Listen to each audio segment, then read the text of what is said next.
Welcome, everyone, and thank you very much for joining us this evening for the first Writing Matters event of the spring semester. My name is Molly Rogers, and I am the Associate Director of the Center for the Humanities at NYU. The Writing Matters series was launched last year by the Writing Matters Working Group, which was funded by the Center for the Humanities. Building on the success of last year's events, we continued into the fall with events on research, writing your second book, and collaborative writing. This semester, we shift the focus slightly to scholars as writers, and tonight's event is on memoir writing, with 2 more events yet to come in this semester, and we'll hear more about those, I believe, shortly.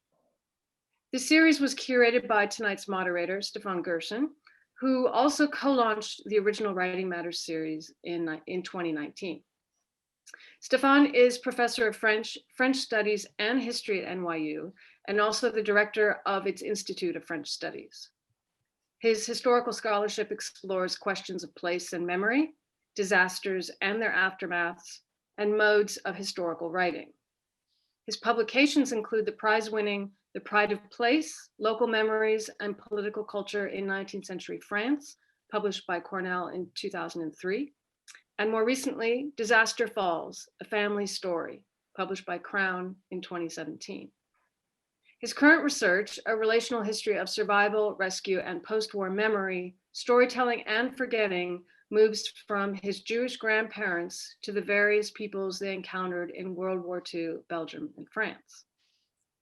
Before I hand the screen over to Stéphane, let me say that following the panelists' comments this evening, we will take questions from the audience. We're delighted to hear from you and hear your questions that we can put to the panelists. We will try to answer as many of them as possible, but we may not get to everyone.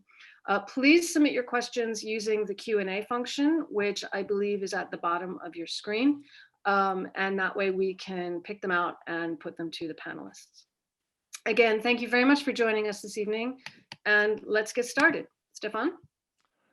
Thank you, Molly, and welcome to all of you. Welcome to tonight's roundtable, and many of you are with us tonight, which is proof of Emily Bernard's and Charles Du's drawing power, but also, I think, evidence of really growing interest within academia in questions of writing. As Molly said, I was one of the founders last year of this series, Writing Matters, which is devoted to the craft of writing within academia. Writing Matters provides a space within the university in which faculty and students and others as well come together to discuss the craft of writing, their own writing, but also questions of readership and publishing. And I think that these kinds of spaces are really important because how we write is important. It's important to the arguments we make, it's important to the knowledge we produce, and it's important to the readers that we try to reach. But it's not something that we always talk about enough within the academic world. So thus the importance of a venue like Writing Matters. And I think it's especially important to have younger scholars also a part of this conversation who may be considering unconventional forms of writing as graduate students or as a junior faculty and maybe wrestling with some of the institutional constraints that make this difficult or risky. So tonight's event inaugurates a series of 3 conversations between scholars who lead multiple writerly lives, blending voices and genres. And the question for each of these conversations, the guiding question, is the following: how does experimentation in writing invigorate our scholarship, serve our intellectual and critical designs, and reach different readerships? So I've invited 6 academics from different disciplines and who write in different voices and different genres to discuss their work and also to talk to one another, because as is the case tonight, sometimes they didn't know each other personally before, and to talk with the audience as well. And so each of these roundtables focuses on a different genre. On March 31st, we'll focus on, we'll talk to 2 academics who write in verse and prose, Patrick McGuinness, a professor of French and comparative literature at Oxford, and Renata Rosaldo, an anthropologist at NYU. On Wednesday, April 14th, we'll look at two different types of narrative investigations with Kate Brown, a historian at MIT, and Hazel Carby, a professor of African American Studies and American Studies at Yale.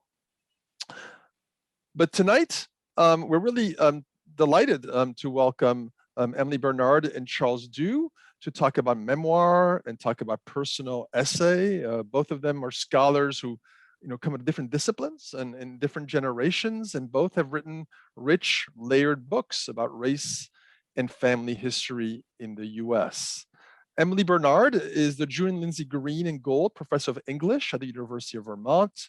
She will talk mostly about her recent book, Black is the Body, Stories from My Grandmother's Time, My Mother's Time, and Mine, which came out with Knopf in 2019, a widely praised book that also won the 2020 Christopher Isherwood Prize for autobiographical prose.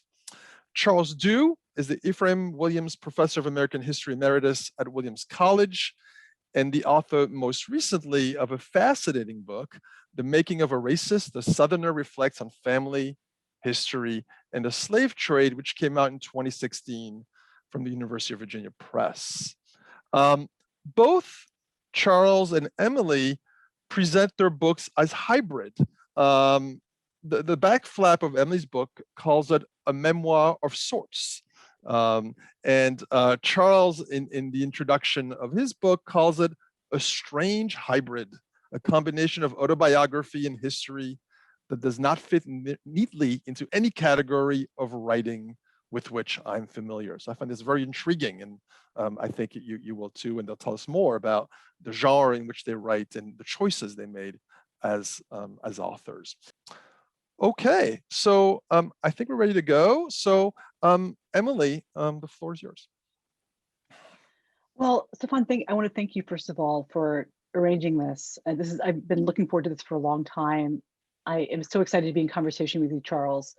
And I think that the comments I'm going to make, I think our trajectories, there's a friendship between them already, the way we think about the work we do. I have a friend who describes me as having a bottomless interest in other people. She does not mean this as a compliment. She points it out with genuine concern. And to me, that's the gift of scholarship when it comes to working in the archives. The dead can't tell you to mind your own business. When I was a senior in college, I was selecting a research topic that had to do with the Harlem Renaissance. It was a course I was taking. Something happened to me when I discovered the lives contained in footnotes of the academic books I was reading. My intellectual life began when I understood that footnotes did not represent the end or the destination, but actually were signposts at the very beginning of a road to a deeper understanding of the worlds I was interested in. The footnote and the details it contained was a kind of clue I came to see, or a map that could lead me directly into the intimate lives of other people, fascinating people, long gone. Footnotes led me to discover the treasure troves that are archives. In my case specifically, the James Weldon Johnson collection of African-American literature letters at the Beinecke Rare Book and Manuscript Archive at Yale University. One citation led to a piece of correspondence, which led to a box that contained scores of letters, and then more boxes, and suddenly whole worlds of relationships unfolded.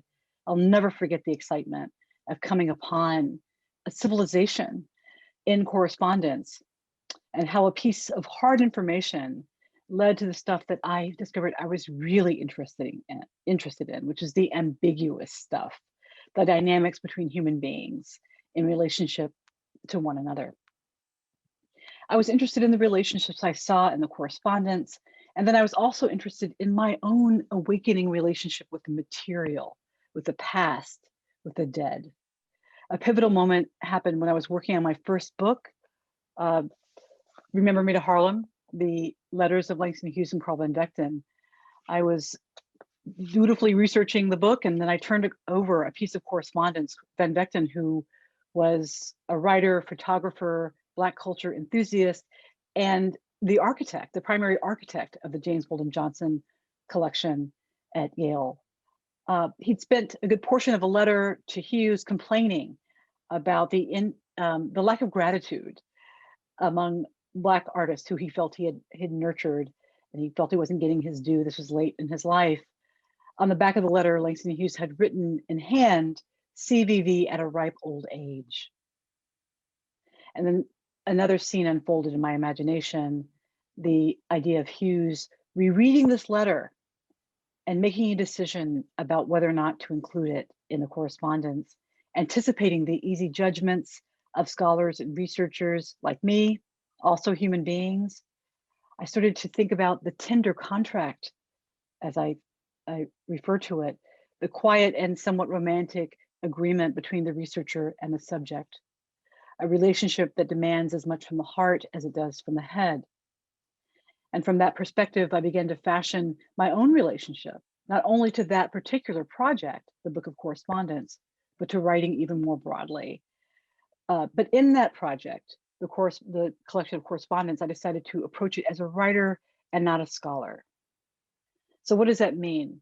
Because these are not wholly distinct identities, as I know we'll get into tonight. But speaking very broadly, if a scholar approaches a page with answers, with a thesis, an argument, the writer pulls up with questions. I think of myself as a scholar leading a reader through a wilderness of information to bring them along to my own conclusion. But as a writer, I think of us as going on a journey together, a journey where we are less focused on the goal as much as we are on the excursion itself and every step, everything we see along the way. As writers, we are always delivering intellectual and emotional experiences to our readers. It is our job to be in control of this. The scholarly writing that leaves me cold on both the head and the heart level is composed by people who don't attend to the totality of the reading experience. I know I'm in the presence of a writer when I am made aware in all of the wonderful, subtle ways that the person at the helm of that experience knows what they're doing. So as a writer and a scholar, I feel I must be ever mindful of my relationship to my material, be it from my own life or the lives of others. I must be aware of the choices I am making as I offer up experience. The kind of scholarship and writing I'm interested in, those choices are embedded in the material and the writing itself. And I think there's a kind of humility required, a surrender to the fact that no one has answers, neither scholars nor writers. Nobody has the answers. All of us are only really investigating the questions. The kind of writer and scholar I am, it's much more interested in ambiguity than certainty. I will always write in a way that remembers those early days in the archive, particularly the moment of stumbling upon Hughes's note to the future, to me. The longer I am a writer, the more urgent it feels to return, the urgent need to return to the place of wonder and discovery in my work. And that's what I want to do for my reader, to remind them, as I am reminded, that the world and its inhabitants are both mysterious and familiar across space and time. And relationships, that's really what life is about, and writing too. I'll stop there. Sorry, I'd been muted. Emily, should I share a passage now? You're muted. Yes, please. That'd be Okay. great. All right.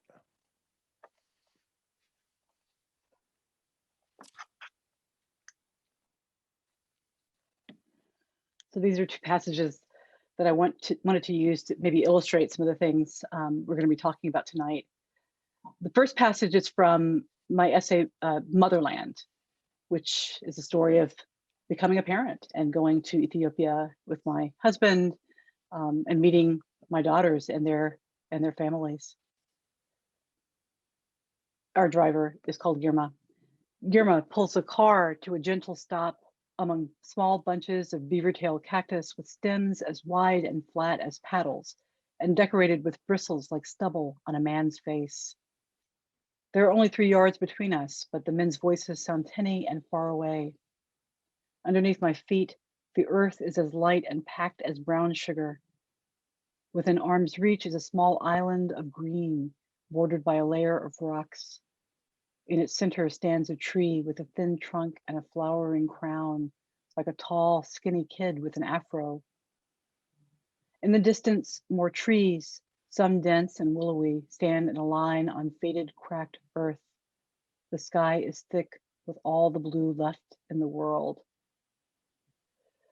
Stéphane wanted us to select passages that illuminated something about our projects. And for me, I wanted to use this one because that essay, the entire essay Motherland, was presented some important challenges to me. As I said in my remarks, I'm often overly focused on human beings. So you see here, I can't not see the human being, even in the tree, with like a tall, skinny kid with an afro. I have to really work to move outside of the human experience in order to process the world. So that's my little kryptonite that's here. But I also really am proud of this paragraph. It took me, because I don't have a kind of natural relationship with the natural world, if you will, I have to really work at it, and it requires reading writers who are just better at that. You know, so I have my store of teachers who are nature writers. I consult their books to understand what they do.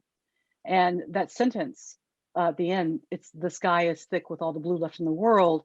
I had to really work on that, and it's a real challenge, I think, for a writer, particularly one who has challenges in this aspect. The thinking about the physical world. How do you describe how blue the sky is without resorting to cliche? How do you describe the physical world to bring the reader inside in a way that's familiar, but also represents something of how foreign it is? I mean, the whole experience, the whole essay is about the encounter with the physical reality of another world. You know, this was a completely different environment. How do you render that in a way that's both familiar and unfamiliar, if you understand what I'm talking about? So I had to really reach for these physical descriptions. It was a real challenge. And it's always amazing to pull back after you spent so long trying to capture something that's difficult and to see it there in 6 or 7 words, you know, and think about the elbow grease that went into discovering the right words. I'll go to the second paragraph. This is also from the same essay from Motherland. It takes place at a moment when my husband and I it's on the final leg of our trip home. We've made our connections with our children, and we're on our way back to the States. And I am in a hotel restaurant where we've been staying for all of these weeks, as negotiating the complicated bureaucratic terrain. Americans adopting from Ethiopia. And there are a group of Black American travelers who are wearing t-shirts that say "Black to Africa." And they are resentful of the spectacle in front of them. Most of the parents who are there to adopt children are white. And I overhear them talking about their resentment of these white people adopting Black children. And I make a decision to not align myself with them. And I'll just read this. It's really, at the moment, hearing them talk, and I'm entertaining this idea that I can maybe somehow create an exceptional status for myself. But then I decide this other thing. But this isn't true. I know it isn't true because the thought stays trapped in my mind and fails to travel south to my gut, that place of deep bodily knowing. I am nothing like the Black to Africans. Instead, I am just like our new Irish friends, along with other grinning new parents, white parents in this hotel, who tote brown children and baby Bjorns fastened to their backs and fronts. If they are thieves, then I too am a thief. I am not sorry. And that sentence ends the paragraph in this section. And I'm just going to, say that that was like one of the hardest and truest sentences that I wrote in this book. I didn't want to write a book, as I say in the beginning. I didn't want to write a book that perpetuated a narrative of kind of Black innocence and white guilt. I wanted to explore my own complicity in some narratives that are problematic. And in this moment in this essay, I made a choice to make that explicit. That's why the sentence "I'm sorry, I'm not sorry" hangs there. And it's an I'm not sorry not only to having made a choice to become an adoptive parent. And I'm not sorry about anything I've written in this book. I am, stand here in my full humanity and all of my contradictions and my flaws and even deliberate, missteps. And I'm here to explore them and to insist that this is part of the human narrative. I am not superhuman. I am only human. And that's what I'm insisting on here in this moment. So to me, it's a really central moment in the book. I think, we're supposed to take postures, wherever we are, and my writing about adoption is about a refusal to assume a certain kind of posture, honestly, as an adoptive parent. And that extends throughout the entire book. I mean, I think my whole book it's not a book of scholarship, but it's informed by my relationship to not only other writers, but other narratives where writers have, deliberately decided to stake out a certain kind of ground that goes against or, finds there's a different path, than just the path of the kind of most ready acceptance. And I was trying to do that. I was trying to follow in that tradition.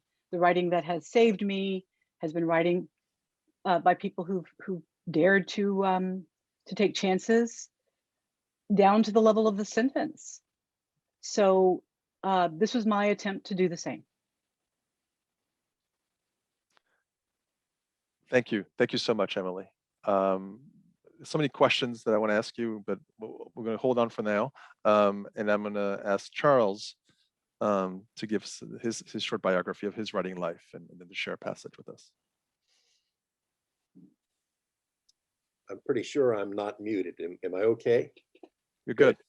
Well, thank you very much for having me. And I am absolutely knocked out by Emily's book, which you got me to read, and it meant so much to me to read it. She's already given you a very elegant and eloquent summary of her writing life.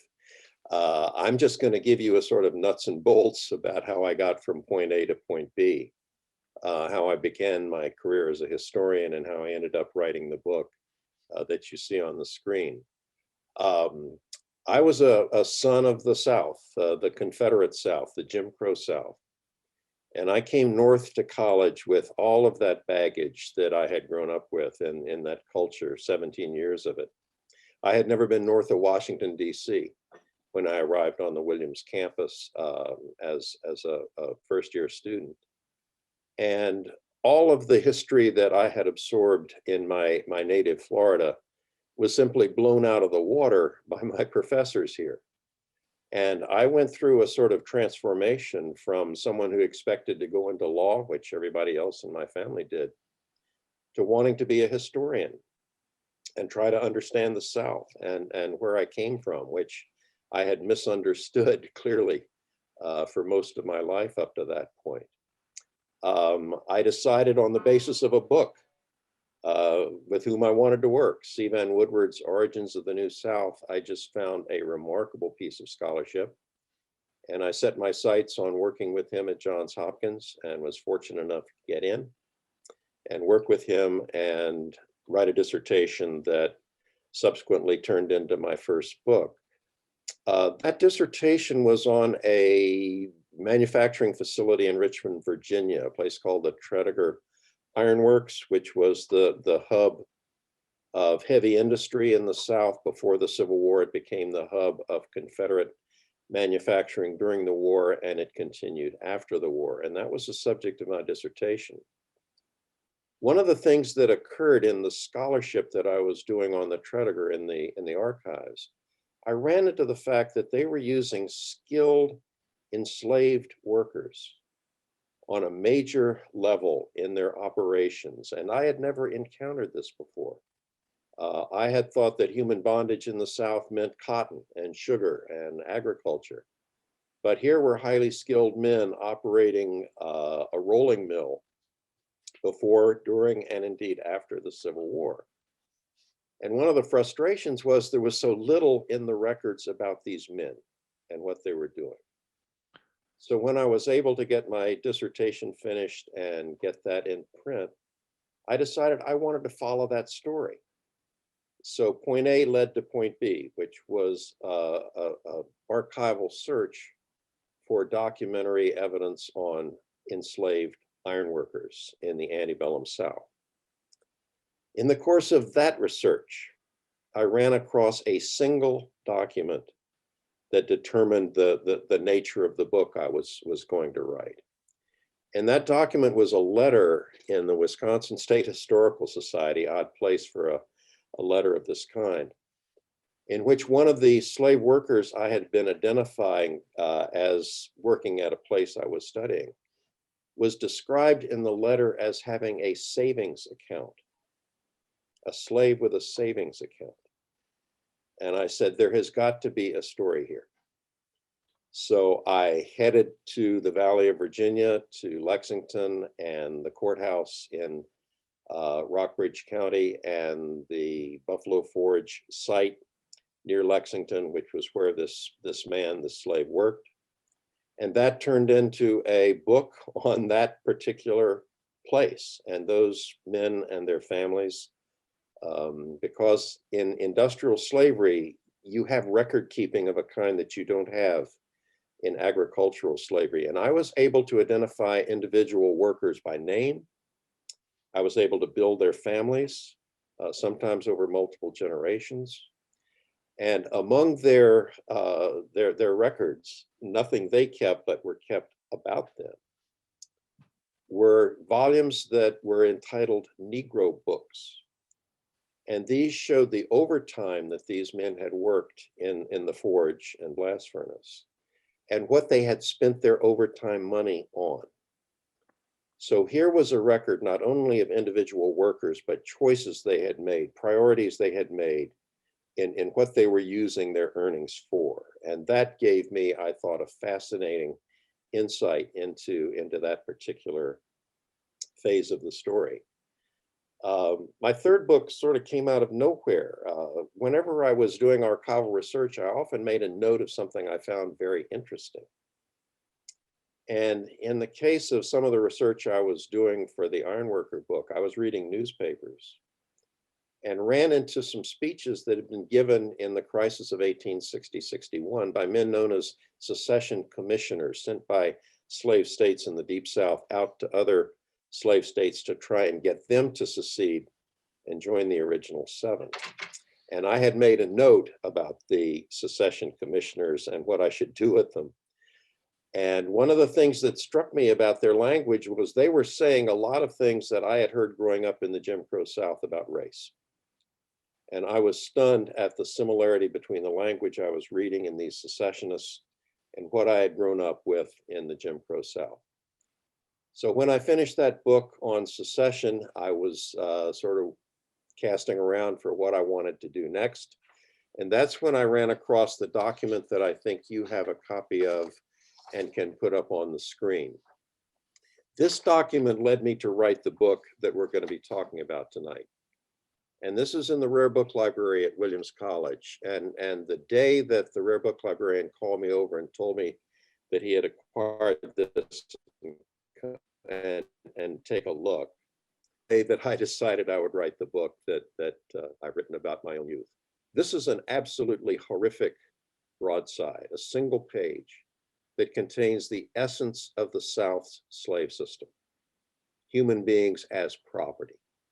It's a printed form with categories of men, girls, and children with prices next to them. And that document, when I held it in my hand, hit me in the gut. I had a visceral reaction to this. And I said, my God, how can my antebellum white Southern ancestors have been complicit in this? If you look at this document, I don't know if you can read the script down below the printing, but it says good young woman and first child, 1300 to 1450. That was an item in the slave trade, a good young woman and her child, because she had given evidence that she could bear children. And under slavery, the child took the condition of the mother, no matter who the father was. So when you bought a good young woman and first child, you were buying the promise of future wealth and increase that would accrue to you, the master, by this horrible system. What got me to write my book when I saw this was the realization that I had been doing exactly the same thing as a boy growing up in the 20th century South that my ancestors had been doing in the 19th century slave South. I had been looking at the evil of racial segregation every day and not seeing it. I was totally oblivious to the humiliation and the injustice that was being visited on people simply because of the color of their skin. So in asking how my ancestors could have been involved in this, I had one of those thunderclap moments of self-realization, and I realized I had been doing exactly the same thing growing up in the Jim Crow South on the white side of the color line. So I decided basically to do two things: to write about how I had grown up and try to understand that process, and try to get inside the mind of the people who generated this document, the buyers and sellers of human beings in the Old South.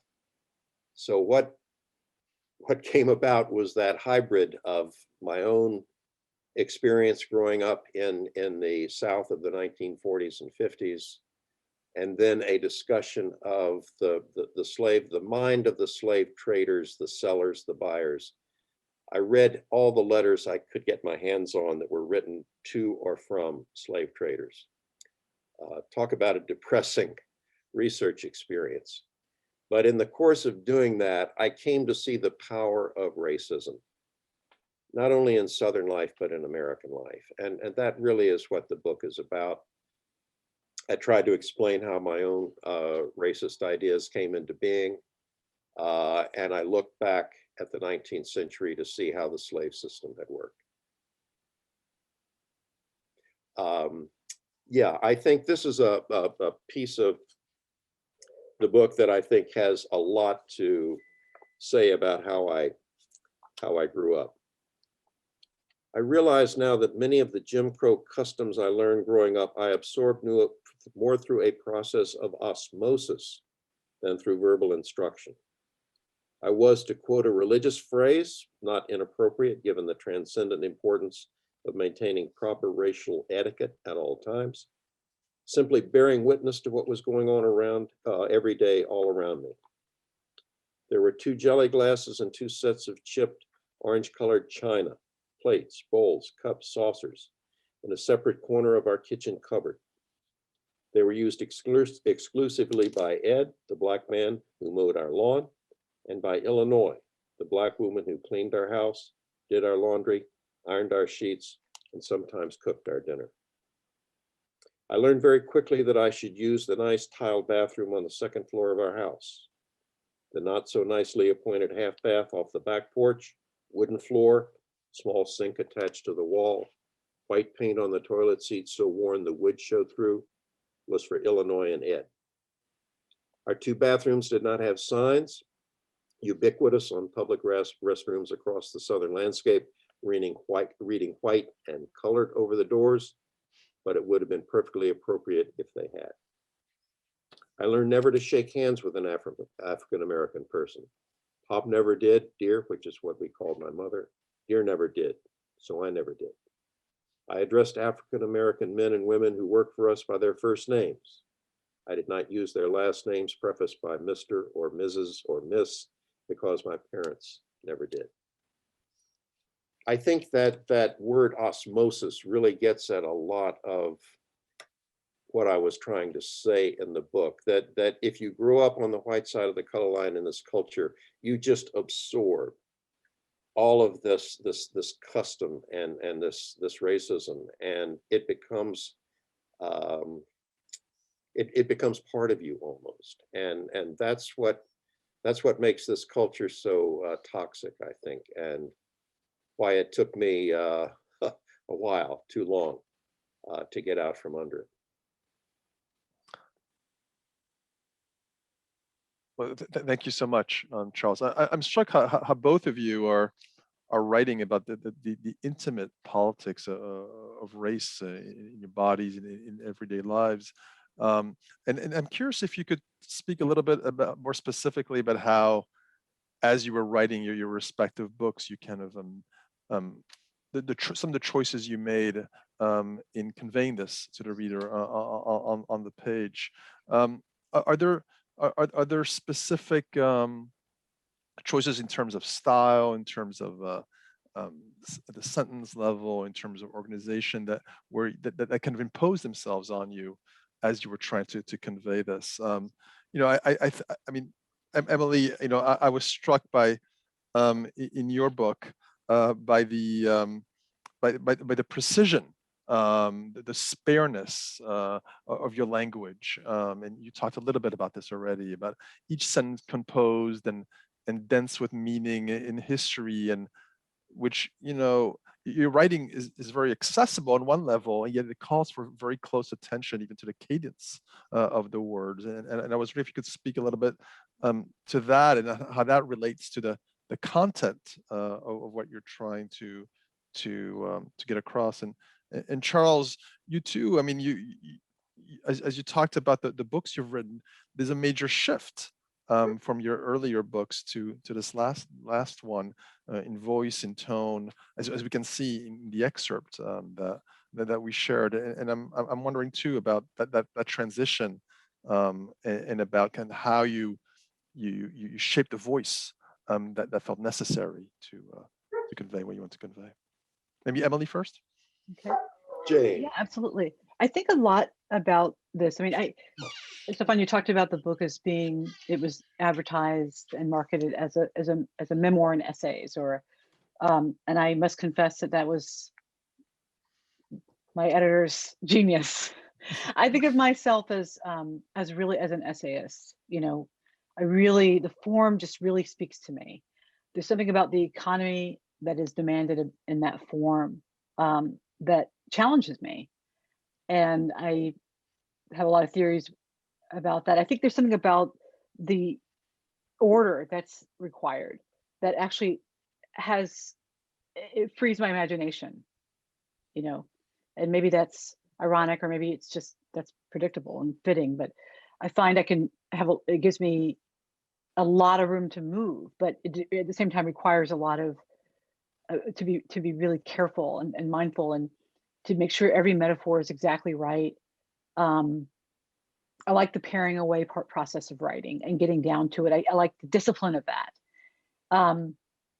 because I think that it keeps me mindful again of the job I'm doing, as the writer, to deepen, to create and enable my relationship.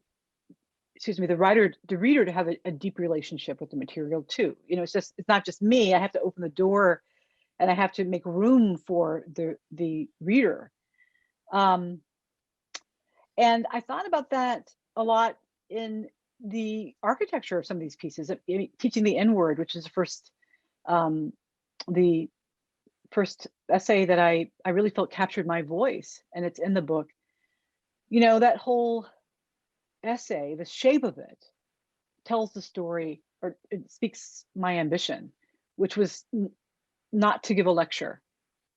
I think that essay represents a real turning point for me as a creative person, because I had a message and I had ideas and questions I wanted to think about on the page, but I did not want to assume the lectern and give a kind of top down. There are lots of great lectures and fantastic scholarship on the history of that word. But I didn't want to give a simple answer. You know, I've had people actually ask me, should I say it or should I say it? And I just think, you're a grown up, you can read, so you can make your own decision. It's on you now. And, you know, I felt that I wanted to take the reader on a journey with me. And as a teacher, and I teach here at the University of Vermont, most of my classrooms, most of my students are white. So, and not only that, for many years, most of them had no experience with African American anything. As I've talked about a little bit in the book. So, you know, my job is very clear. I'm starting at zero. And I'm going to try to get them, by the end of the semester, give them some kind of understanding of the tradition that I love so much. But on the page, I want to be free. I want to be free of those very explicit demands, that I want to wander, to contradict myself, to be human, to be inappropriate at times, and to worry about things. I want to invite the reader into my interior, because what I'm talking about is language, and I'm talking about, you know, what it means to have a private self and a public self. And to me, that essay represents, you know, the questions about becoming an adult, and what my role is, you know, to my students, with my students. So I that's why the essay contains so many gaps, because I didn't want to try to create this idea of a seamless narrative, you know, that led easily from one place to another. I wanted to go back and forth in time, because that's how I experience, you know, that word and its meaning. I think it was trying to, in some ways, insist that the reader fill in the gaps and take part and participate, you know. And I wanted it to be kind of a democratic experience, small d, because we're learning this together. Again, just because I'm an African American woman doesn't mean that I have all of the answers when it comes to race and language. You know, I mean, my experiences are determined by gender, sexuality, class, generation, you know, region, of course.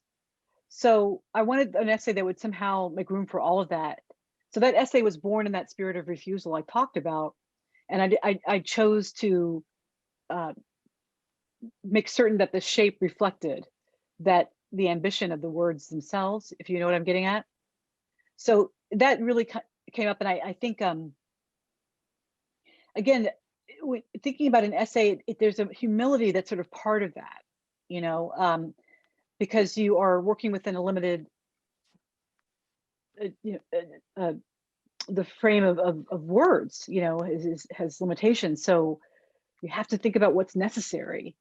There's no time to just simply indulge. You have to be all about the question. Every word has to be in service of that ambition. So I think that's why I find the essay form so inviting, because of what it requires of me, and reminding me that I'm only part of the story. Really, the reader has a role to play as well. So I think that's how I'll leave that there. Well, as one of your readers, this certainly came across both within the essays, but also in the essays as a collection, because within the essays, there's that fragmentary style form, which really invites the reader to make connections and a kind of an engaged form of reading. But also the essay, there's also jumps between the essays, and they're interconnected with family members as recurring characters, and other characters who only emerge in one of the essays. So you can both close up, and yet you take a distance at the same time. So I mean, you help us, I think, better understand some of the formal choices you made. And what about you, Charles? I mean, this book, you're writing in the first person for one. And I must say I haven't read all of your books, but I did take a look, and it seems like, you know, except for prefaces or introductions, this is a major change. But what are some of the other major writing decisions that you made as you wrote this book? It is clearly a change from where I started. And as Emily was talking, I was thinking about a passage in her book, and I found it. And I had underlined this because it spoke so eloquently to me. And what you had said, Emily, was, insofar as the personal essay is at heart an attempt to grasp the mysteries of life, the form made sense to me on a visceral level. And I don't think you can overemphasize that word visceral when you're changing from one mode of writing to a new mode of writing. You have got to feel the necessity, almost the physical necessity of doing this. And I think if you feel that sort of passion, you have to do that. And that is liberating in a sense. It's also intimidating. And if you're an academic and you're trying to get tenure and all the rest, it can be a little bit premature, perhaps, to liberate yourself too early. But I happen to be married to a novelist, and she was really very, very helpful to me, Rob Foreman-Dew. She was very helpful to me in sort of making that change from sort of strict academic writing as a historian to what I ended up doing. And that happened with my little book on secession. We read for each other. We were, she wrote fiction, I wrote nonfiction, and we could read for each other and really do it without being competitive. And she was reading about my secession book, and we were talking about how I had grown up thinking these same things in the Jim Crow South. And she said, you should put that in the book. And I said, historians don't do that. And she said, that's stupid. Historians should. People would be interested in the fact that you grew up sharing the same ideas as these secessionists you're talking about. So I wrote an introduction in which I did that. And what happened with that book was that I got people teaching in the South coming up to me at historical meetings and saying, thank you for writing that introduction, because I have told my students who are white, who grew up with this lost cause myth, to read that introduction, because I tell them this is how I grew up, believing it was all about states' rights. And anybody who thought differently was either a Yankee or insane, so you could dismiss it. And what Rob did was encourage me to say, okay, you're not strictly a social scientist, you're also a human being.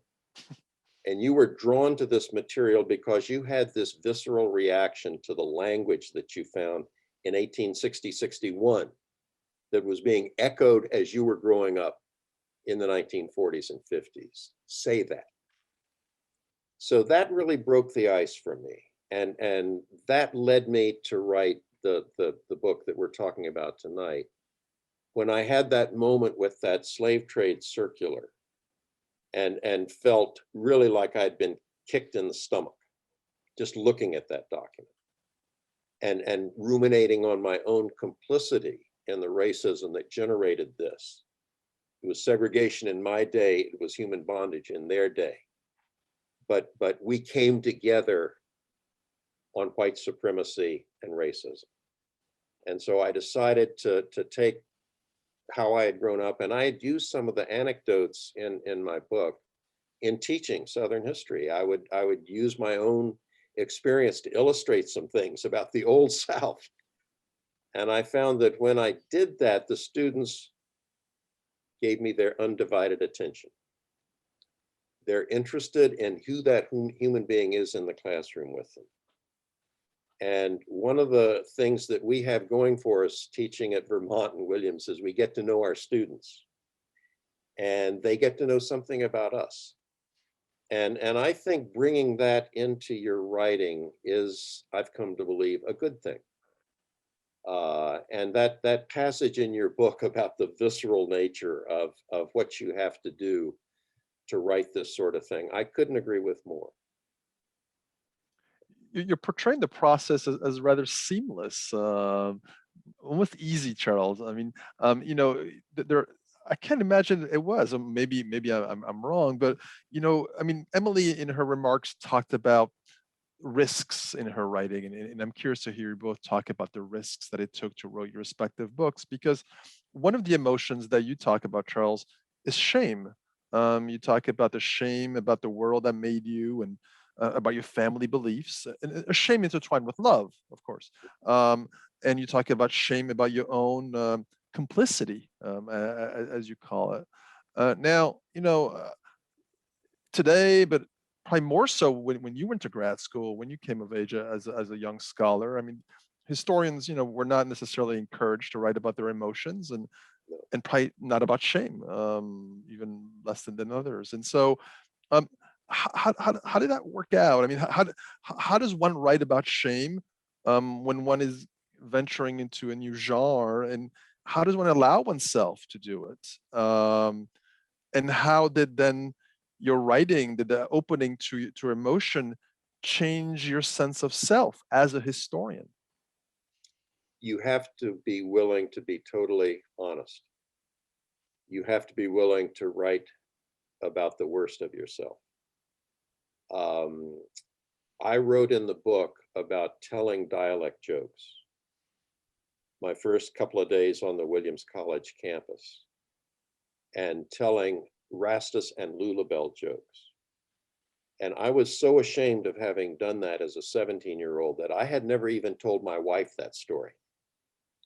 And it came out in a seminar, a winter study seminar that I was teaching with an African-American colleague. And we had a wonderful group of students, totally diverse. And the feeling of, what's the right word? The feeling of we were all in this together sort of liberated me to tell that story that I was so ashamed of that I had never told my wife. And I came to think that if you're going to write about this stuff, about growing up white in the Jim Crow South, you have got to not hold anything back. You've got to give it all out there and put it out there, as shameful as it is, because you can't convey the honesty and the depth of that racist feeling if you hold anything back. And I think that if you are going to write about this sort of thing, you can't sugarcoat any of this. It doesn't lend itself to that. So I came to the feeling that, again, a sort of liberation, but at the same time, a deep sense of complicity and shame in the system that I grew up and accepted for so long. Emily, do you want to kind of follow up on that and talk about some of the risks that you felt you were taking too? Well, I was blown away by what Charles said, because it's just, may I say, Charles, I mean, I'm not the first person to say this to you, I'm sure, but, just a man of your generation in general, to be able to talk about this is fantastic. I'm here for it, as we say these days. It's so important. And I think we actually write about the same kind of thing. I think I'm interested in writing about shame too. And as we talked about with Stéphane earlier, beginning of this program, before we got on camera, that can be very challenging for people. I found that even writing about shame can make other people feel ashamed. Writing about your own shame, your own fear, your own frailty as a human being can really threaten others. I mean, it shouldn't be as surprising to me as it is, but it is truly surprising. And I'm interested in that too. And the older I get, the more I'm interested in that. I'm interested in telling the truth. I'm not interested in assuming any kind of posture doesn't serve me anymore. I want to know things about life and the world, and I want to share what I have learned. And to me, that's what the work is doing. And maybe that's why, if I can, I won't speak for Charles, but I think there is a similarity here. Maybe that's why, Stéphane, it feels seamless, because there's something else we're going for that is outside of the package, scholarship or creative work, but we're trying to understand something. And whatever language, whatever approach, we're going to get there. We're going to try to unpack these questions. And I think we're on a similar mission, which is why your book made so much sense to me, even just sort of underneath the story. And I think if that's what moves you, you will find a way to communicate that and to investigate that. And, those are the kinds of books that have meant the most to me. I did have very many moments where I was unsure if I would have the appropriate amount of courage to tell the stories I wanted to tell. And I had to kind of confront myself often in the mirror. Who are you? And who do you want to be? And I only had to look at the books that I love and see that these stories cost the writers something, and those are the only stories that are worthwhile. I know at the other extreme, when I read a book and I know a writer is lying, that they're telling a story that is very neat, very tied up, where they're completely innocent or perfect. And I'm left cold by these kinds of stories. They do nothing for me.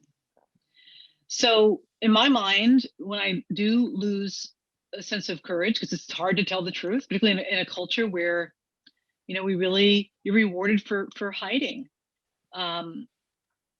your true self, right? And as I said, assuming the correct posture. The question for me is, how do I want to live? Do I want to live deceitfully and safely, or do I want to take chances and really learn something? And of course, the answer is obvious.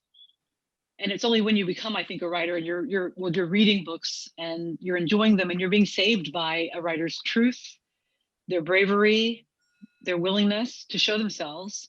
And then you start to write and think, oh, this costs a lot. This isn't comfortable. And of course, you need to make it, the best work does look easy, right? It does look effortless, but to me, it was always about recommitting to a sense of to my belief in truth telling, and having spent enough time on earth living behind facades to understand it's not worthwhile. I wanted to do something worthwhile. And so, but it was not easy for me. But I simply could not resist. I simply can't, I think, write in a way that would leave me completely safe. It's just not something I can do. But it doesn't mean that it wasn't difficult, but I did take the example of writers who came before me, whose books broke me open. And I thought, well, I have to give something back. I've taken this from the universe. I have to replace it with something. And that kept me focused on what I wanted to do. Emily, you wrote something that I thought was so beautiful. You said, in every scar, there is a story. The salve is in the telling of the story. And I thought that was so eloquent and so spot on, that if you have gone through the sorts of experiences that racism has forced people to go through in this country, you can't hold back. The scars are there. And in telling it, the story you told about as a teenager walking on the street and a white motorist hurled an epithet at you, and that you had never told that story before the moment where you revealed that to a friend. And you were an adult many years removed from that, but you had experienced something then that was searing, but yet the salve is in the telling of it and letting it out. And I think that's so needed and so powerful when it happens. And if you can just get a handful of people to read what you've written and think deeply about it and maybe make a change in some phase of their life that will be for the better. You described life as a journey, trying to help all of us get through it. And I think your writing does that. And I hope that my writing conveys at least some of that. We're not writing for a didactic purpose. We're telling what we've experienced, but we hope that people will read it and think about it. And that's why you have to be honest. Yeah, Charles, one of the moments in your book, I mean, I'm going to return to this book again and again, because there's so much happening on that other level when you are so frank with the reader about what you don't know. And I think that is such an important discursive gesture for an intellectual to make. I mean, it's a simple thing to say, but how often do we really, we're not trained to reveal that as scholars, right? We're trained to wear our armor but it's the kind of the humanity and the openness of that is liberating. A few words. It's hard to know where to start this discussion. I have thought long and hard about how to present this material. Just that you're bringing yourself into it, and you say, I mean, I feel invited into not only the process, your process as a writer and a scholar. So it's quite a gift. You know, any young scholar should read this because you really do lay it out. This is what it means to be a scholar and to make these decisions. But as a human being in the world, and you reveal that even in these moments, these are all choices I am making as a writer. I'm not God, and there's no kind of absolute truth I'm trying to convey. I made certain choices here, and this is what it means to be a human being, and to try to figure out how to narrate my life responsibly and ethically. There's something just so deeply ethical in this book, and you stay very close to the vulnerability of your subjects, and as you as a writer here, you know, I'm always in touch with that. At the same time, you're fully in control of this. I mean, we're telling your story, but to me, it's a very deftly constructed the way you go about the telling here. And this is, I mean, to me, this is what it's all about. You know, that's an important passage about, you know, where Charles, his voice is that of the scholar and the writer at work, you know, kind of a self-aware, self-knowing, and inviting the reader in. Emily, I'm curious. You know, in your earlier remarks, you told us about forms of writing that did not speak to you. And I'm curious. You know, the kind of writing you've done. You know, within an academic setting, and whether you told me when we spoke a few weeks ago that you've always thought of yourself as a writer first. At the same time, you were trained, you know, as an academic, and you're a professional academic, and you're working with students and so forth. Is there a way for you to reconcile the kind of writing you're talking about? And I just took some notes about wonder and about, you know, opening up to uncertainty and acknowledging what we don't know, taking risks. Is there a way for that kind of writing to infuse scholarly writing as well? And how do you see that happening both in your work, but also in your discipline and the world around you? I think it has to be. I mean, I think, you know, for me, for instance, Charles's book, when I was a graduate student looking for a voice, really, but really, honestly, trying to convince myself to use my own voice. When I would run across those moments, those rarely a moment when a scholar, you know, showed their hand and showed themselves, I thought, oh, human being here, you know, and it was so important for me. As I made a decision and recommitted myself every year, really, to, you know, continuing the project of getting the PhD. I needed to see that evidence. I think things have changed a lot. I'm really curious, Charles, about your, you know, reflections. I think in the years since I've been in graduate school, the boundaries between, you know, kind of strict scholarship and strict creative, they have really dissolved. I think there's a lot of crossover now, and several of people from my class at Yale are now writing in multiple genres, and are not bound by the conventions that we felt bound by when we first started graduate school. You know, when I was in graduate school, it was sort of understood that only even certain presses, you know, were the really serious presses, and the other ones, you know, and oh my goodness, you know, forget publishing with a commercial press. You might as well, you know, just quit. I don't think that's true anymore, and I'm glad it's not true. I think there's a lot more openness around scholarship that is meant to be read. You know, I think more scholars are interested in having readers. But I know that I benefited directly in my life as a writer from being in a department, an English department, where the usual kind of segregation between creative writers and scholars there's a collapse in that, you know, distinction. So the creative writers were always calling me over and saying, hey, you know, you really sound like a writer. And that really helped me. It helped me open a door, and it helped me imagine I could live a life where I could have a foot in both worlds and move back and forth. I mean, when I was starting out, I remember a wonderful writer who was a real mentor to me said, you know, when your scholars are going to be suspicious of you, wonder what you're doing, and creative writers are going to be suspicious of you, and you just get to learn to live with it. That's just your life. Welcome to it. And it was helpful advice, you know, because in the end, I think I just, that's the path I'm on. You know, I'm interested in project by project. I at the same time, I admire people who really are committed to a single genre and way of writing, but I just can't be that faithful to, you know, I'm too interested in, as Charles was in his book, trying something new. And I'm interested in stories, and then I'm interested in language that can best serve that story. So it really speaks to me in your book, Charles, when you talk about this being a hybrid, something, you know, just abandoning, I'm not even trying to conform. And that can be a hard road, and there can be some cost to that, maybe we can talk about, but that's what I prefer.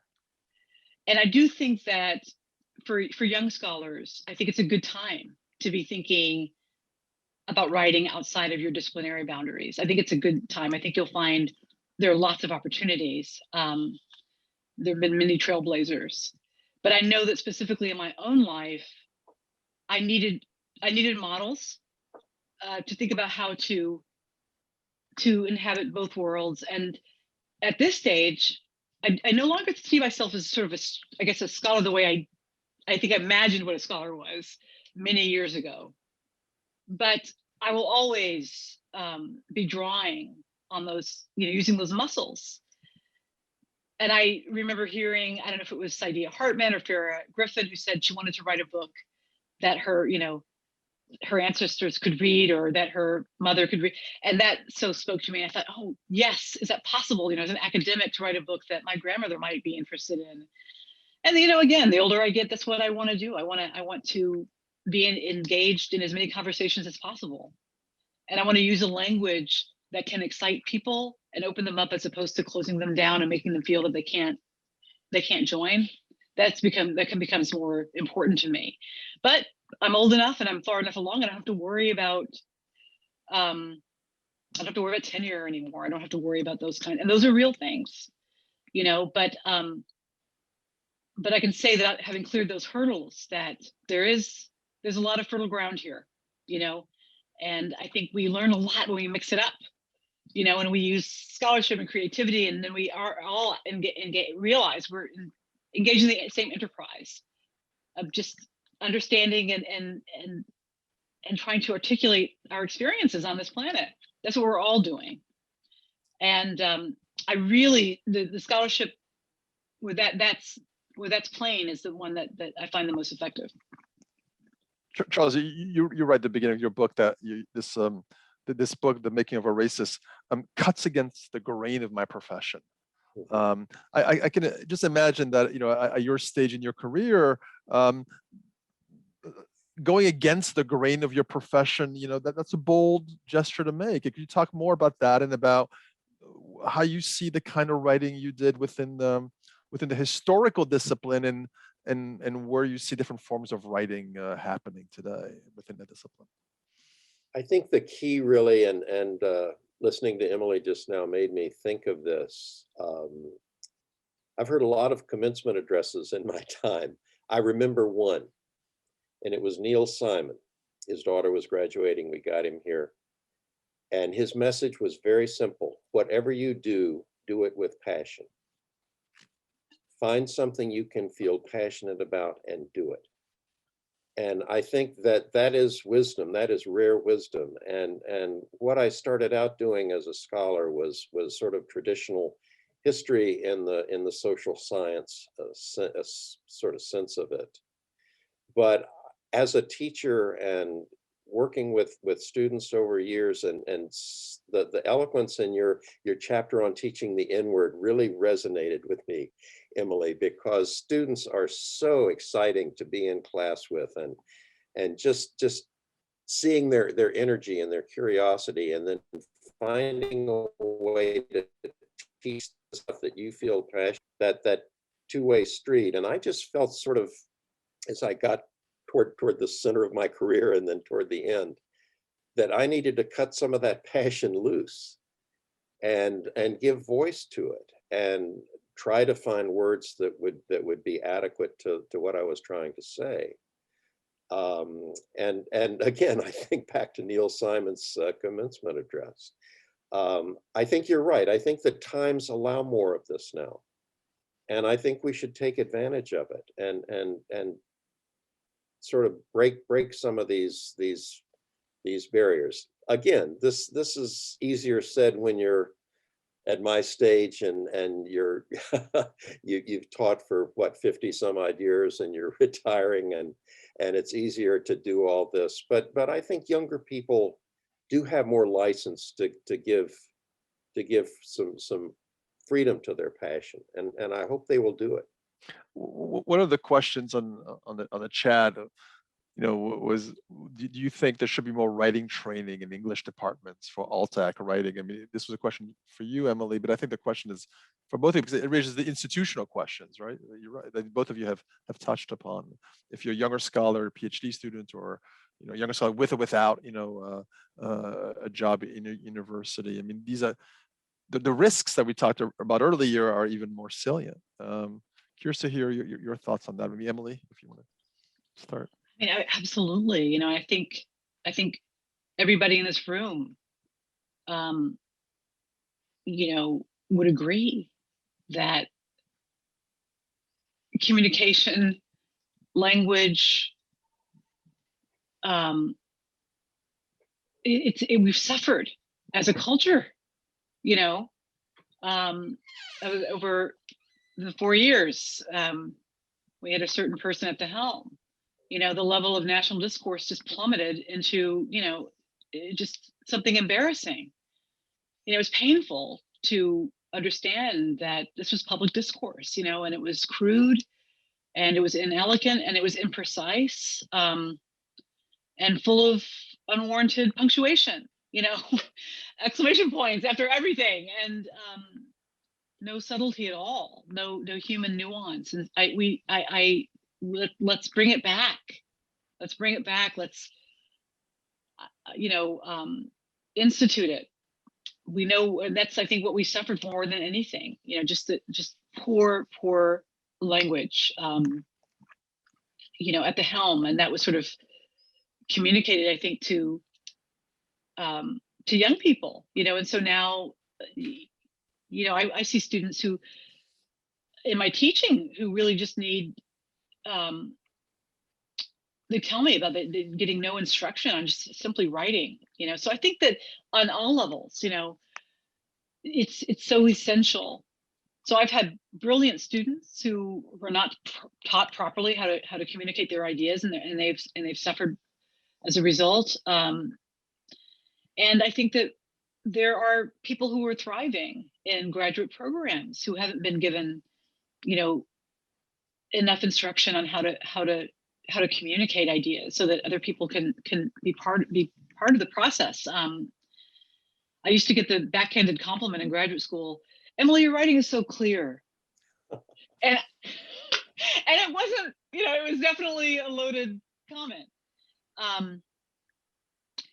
And clarity is something I don't think for many of my years, and as a graduate student, it was not something you got a check for being clear. It was not something that you were celebrated for.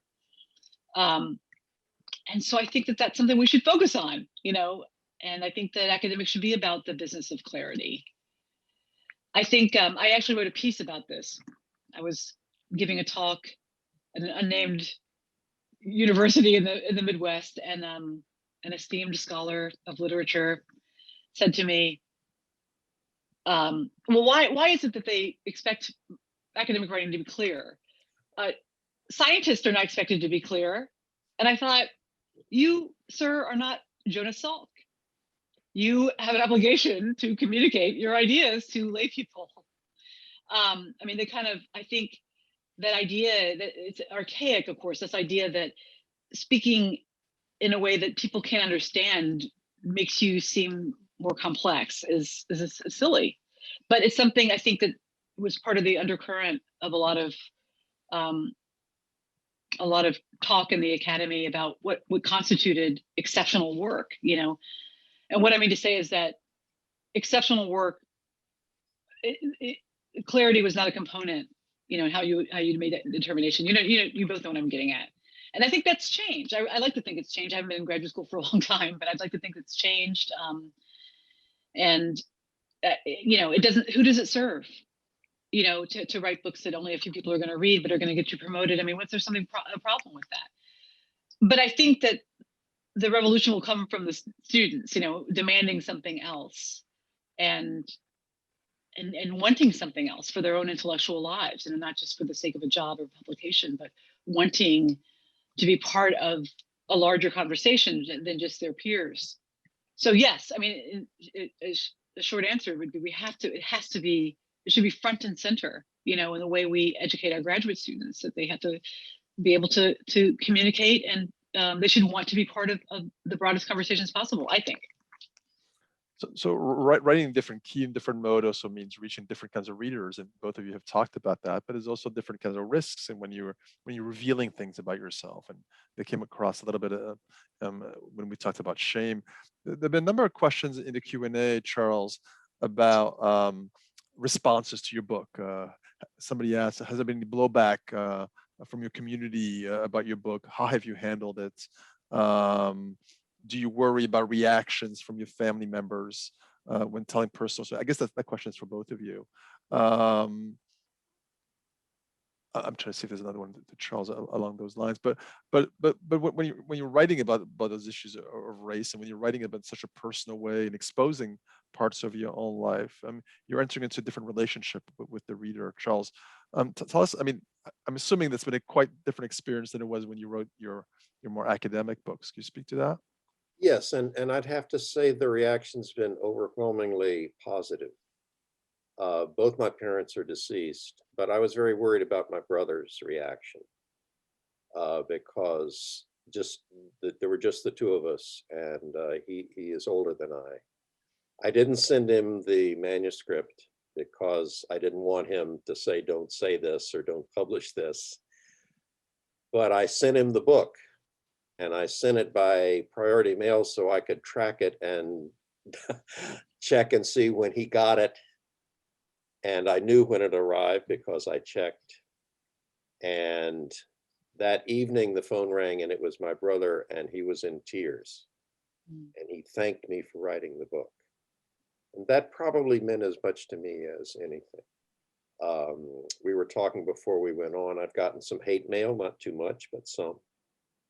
The overwhelming response I've gotten when I've spoken to a live audience about my book has been positive, and it's been really gratifying.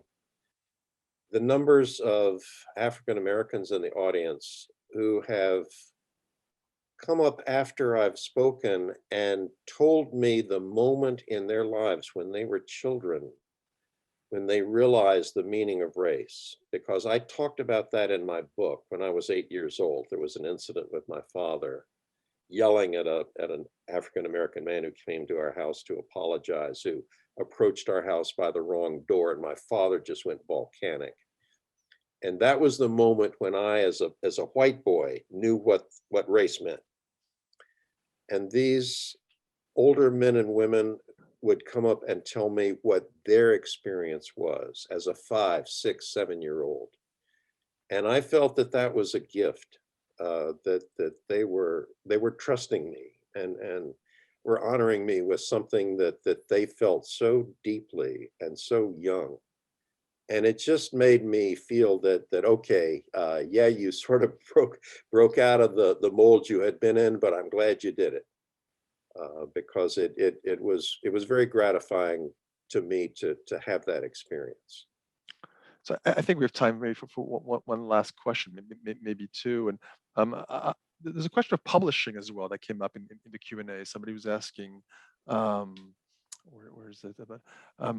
How much did your publishing with these particular presses influence your decisions, you know, in terms of the kind of writing you did, also the kinds of readers you were targeting?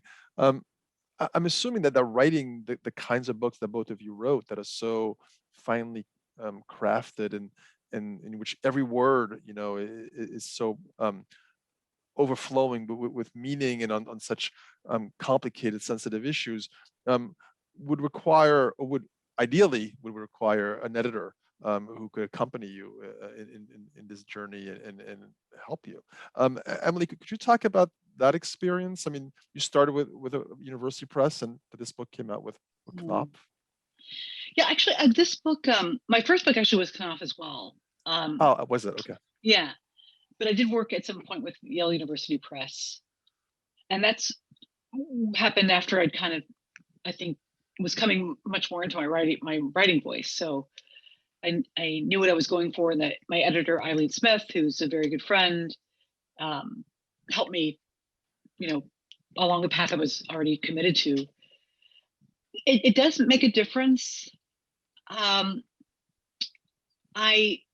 knew I wanted to publish with a commercial press. I wanted to be part of a conversation that didn't include just academics. So I wanted to have a press where, my book could be in stores, and I could potentially be part of a gathering like this one. But we publish where we can publish. I think the landscape of publishing is changing, and there are a lot of great online publications now. For me, I learned to write through with the editors. I picked venues where I knew I'd be edited well. I had to learn on the job. I had to learn by writing. And I'm still learning, working with fantastic editors who continue to teach me how to write a more and more effective sentence. So I think that's a good thing to consider when you are deciding, of course, for that first book, you're coming out of graduate school and you just want to get the book done, and you want to be in the right series. And it's a particular set of concerns that we all are familiar with. But once you're past those hurdles and getting where you want to go, then you can make decisions based on the kind of writer you want to become. Who do you work with? What magazines you publish for? There are certain kinds of voices, that certain magazines really require. I've learned that, in my own experience. So I just have a piece coming out in the New Republic any minute on Audre Lorde. And, I work with the editor there who has taught me a lot about writing, Laura Marsh. I enjoy, we've had some wonderful discussions / arguments over metaphors. And, my fighting, losing battles, sometimes winning a couple, but mostly just learning, and of course that the New Republic has its own voice. And so, I think it's a process, because you write your book and then you are involved in an editor and a house, and they might have their own expectations. You give a little, you give and get, and it's a negotiation. And you have to be willing to enter into that if you want to be heard. It's part of the process. Well, I think we're out of time, but I do believe that both of you were heard because of the quality of your writing and the honesty and the courage of your book. So thank you for joining us tonight. Thank you, Emily. Thank you, Charles. I hope the audience, I hope, and I'm pretty confident that this will make you want to read those two books if you haven't done so. And I also want to thank the folks at the Center for the Humanities who made this this event and the whole series happen. Thank you, Stéphane, for curating this series and this wonderful evening, for inviting Charles and Emily. Charles and Emily, thank you so much for sharing your work, your experiences, your wisdom with us all. We're really grateful. And thank you to the audience again for coming and joining us.